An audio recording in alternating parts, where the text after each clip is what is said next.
পূর্ব বর্ধমানের কাটোয়া সাংগঠনিক জেলার জামালপুরের বিজেপি পার্টি অফিসই যেন বার হয়েছে।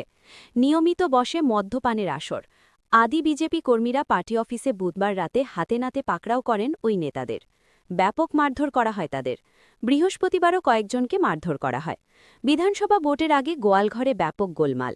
পার্টি অফিসের মদের আসরের ও মারধরের ভিডিও সামাজিক মাধ্যমে ভাইরাল হয়ে গিয়েছে।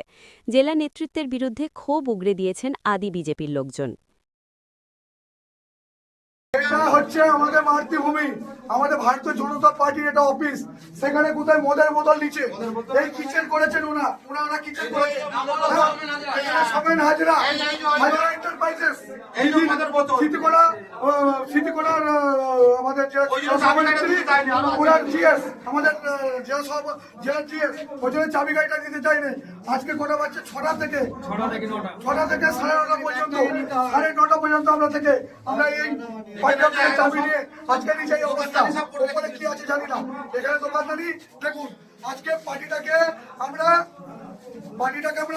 মা বাবার থেকে বেশি ভালোবাসি। দেখুন কি অবস্থা, দেখুন কি সেখানে কেউ হাত দেয়নি।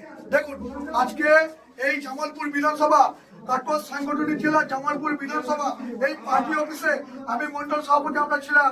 আমি 2 নম্বর মন্ডল সভাপতি জগবন্ধু ঘোষ, আর 1 নম্বর মন্ডল সভাপতি ছিল প্রধান চন্দ্র পাল, আর 3 নম্বর ছিল অতুল আলোক, আর 4 নম্বর ছিল পুলকদা। আমরা কোনোদিন ওই পার্টি অফিসে মাতৃভূমিতে আমরা ভারতীয় জনতা পার্টির পার্টি অফিসে কোনোদিন আমরা এই মত কি আমরা কোনো খারাপ ল্যাঙ্গুয়েজ আমরা কোনোদিন ইউজ করিনি। আজকে কি অবস্থা দেখুন, আজকে এই জেলার কি অবস্থা, এই বিধানসভার কি অবস্থা দেখুন। আজকে মা মাটির মতন আমরা কামড়ে বসে থাকি, আমরা ভারতীয় জনতা পার্টি করি, আমরা যেটা পারছি আমি কোনো রকম পাত্তা দেয় না, কোনো রকম চান্স দেয় না। আমাকে এদিক ওদিক করে কি সরিয়ে রেখেছিল এই জেলা সভানেত্রী এবং এই জেলা জিএস সমেন হাজরা। কি অবস্থা করেছে, আমরা দল বিরোধী করি না, আমরা দলের হয়ে কাজ করি সারাদিন। তাহলে কি আপনারা বলতে চাইছেন যে জেলার যে জিএস আছে সে তাহলে মাতাল এবং অসামাজিক কিছু কাজকর্ম করে? অফিসে যেহেতু মদের বোতল থাকতে পারে, সে মাতাল অসামাজিক অনেক কিছু করতে পারে।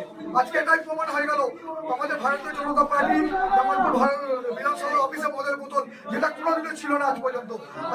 এতদিন আমরা পার্টি করেছি যে কোনোদিনও আমরা কিচেনের মধ্যে আমরা মদের বোতল রাখিনি, কিন্তু সেটা আজকে মদের বোতল আমরা দেখলাম কিচেনে। সব থেকে বড় দুঃখজনক ঘটনা, সব থেকে বড় দুঃখজনক লাগলো এটাই। দেখুন